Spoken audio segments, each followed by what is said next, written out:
কটিয়াদীর পাকুন্দিয়ায় জনগণের মানুষের দ্বারে দ্বারে গিয়ে মাওলানা শফিকুল ইসলাম তার মত বিনিময় প্রকাশ করছেন, তাদের সুখ দুঃখ ভাগাভাগি করছেন।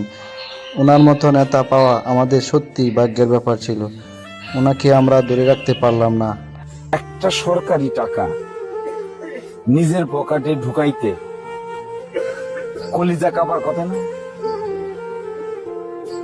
সরকারের বরাদ্দ জনগণের দিছে, এখান থেকে 2টা টাকাও নিজের পকেটে ঢুকাইতে তো কলিজা কাঁপার কথা।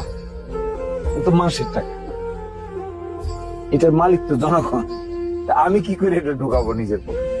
এই কলিজা কাঁপে না যার, সে কি করে আমাকে করলাম?